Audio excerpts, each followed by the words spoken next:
Welcome back. Tonight I will tell you about the time I saw a bear. Now for me, this was kind of a traumatic experience. I was not expecting a bear. While I'm telling the story though, I don't want you to freak out because I'm going to spoil it for you. I'm okay. This is the exact spot where I was a few years ago. Now to back up a little bit, the first summer I lived in Alaska, I decided I needed a kayak. And this was the first place I came, first time I was in a kayak. The first time I came here, I was just a little uneasy because I did not grow up in Alaska. This is all new to me and all foreign to me. And the only thing I knew a lot about Alaska. One thing I knew about Alaska before I got here is that there are bears in Alaska, and bears are dangerous animals. And so the first time I came to this lake and was just cruising through these little channels out here, looking on both sides, the whole time I was cruising around, I was just looking into the trees, and I was very aware, very alert, trying to see what I could see there, and it was totally on my radar. Now fast forward, I spent a lot of time here that summer and the next summer. I became very comfortable with my surroundings here and was a little bit less freaked out.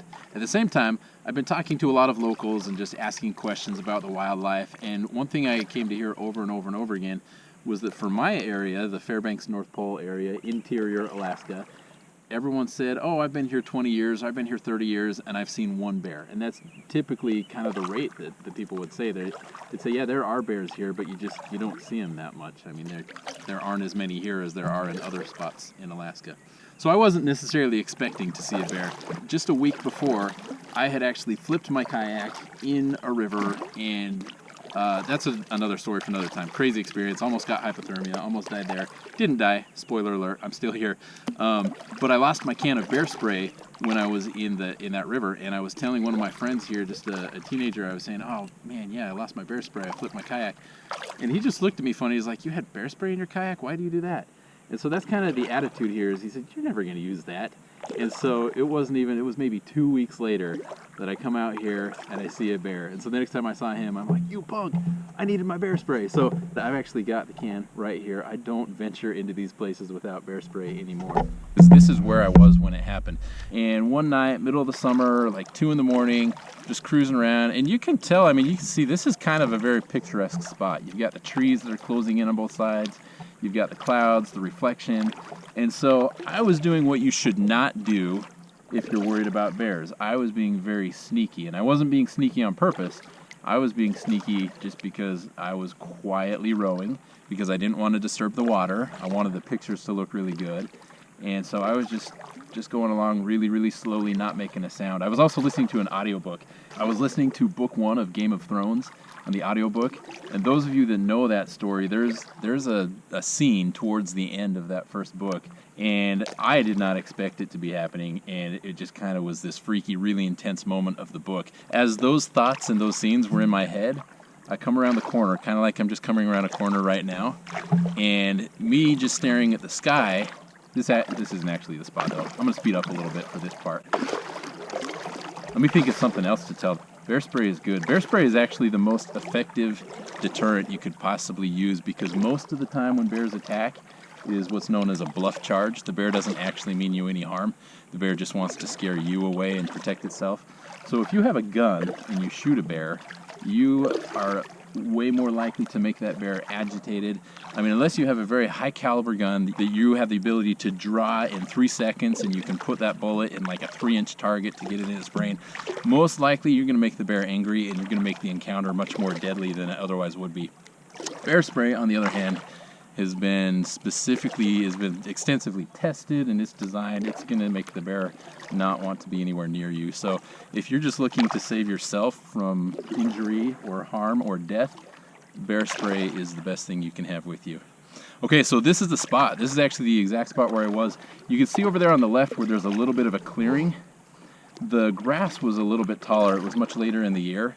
Just behind a tuft of grass right there on the left-hand side was a bear. And I didn't see it till I was about right here. And my thought process, I kind of got freaked out because it didn't seem real. It seemed like I saw it and I recognized, my brain told me this is a bear. And my first reaction was, it should not be here.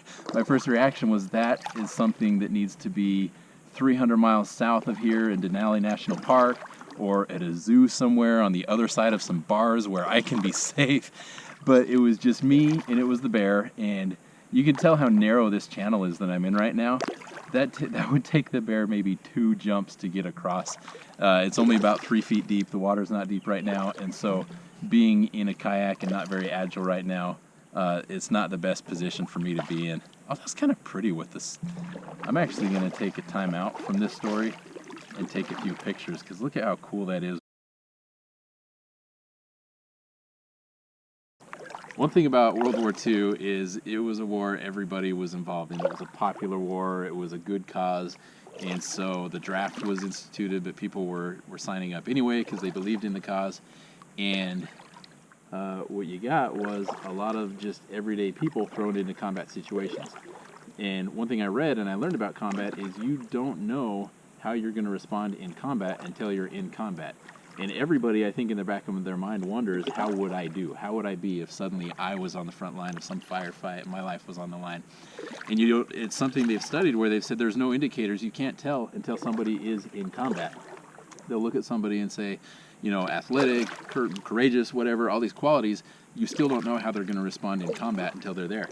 And I had thought the same thing to myself about a wildlife encounter, like me meeting a bear. After coming to Alaska, I'd done a lot of reading on bears and on what you're supposed to do and how to stay safe and the do's and the don'ts. For example, you know, if it's a grizzly bear that's charging at you, how do you react compared to if it's a black bear that's just kind of walking around in your area?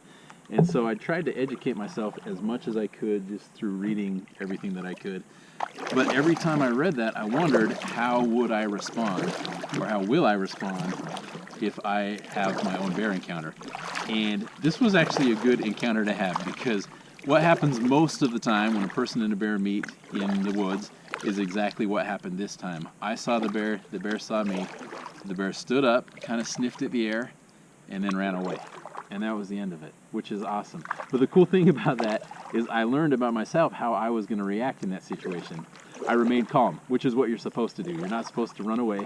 And one reason you don't run away is because bears eat things that run away. So if a bear is in the woods and suddenly it sees something big that runs away from it, it's going to think, there goes dinner, and it's going to chase it down and eat it. So I didn't run away, didn't freak out. And so after the bear ran away into the woods, I was then able to say, okay, I'm not supposed to run away, but it ran away first, so I think I'm going to run away now. And so I turned the kayak around as fast as I could, and you see how narrow it is around me and how you maybe can't tell, but it's very, very shallow here and just not a very comfortable spot to know that there's a bear near you. And so I took off and I got back out into the open water as fast as I could.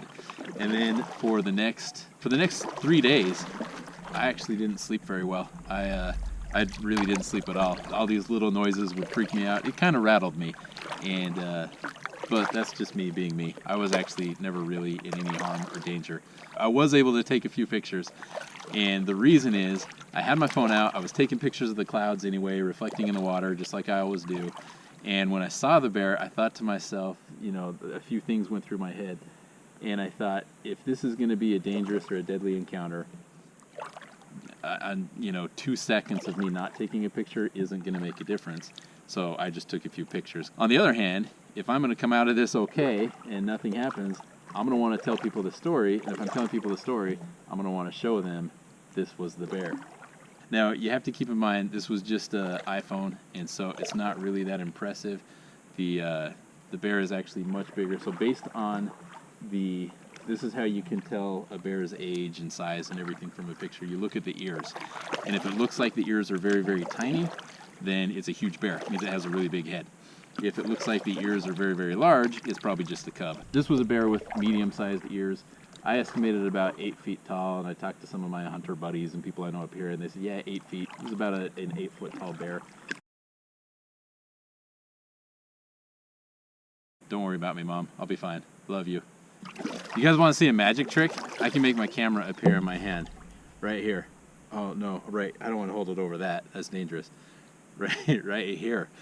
Abracadabra, camera, appear in my hand. Whoa, look at that. Pretty crazy, huh? This is terrible. I will never show this. Never show this. Never show this. I'll never show this.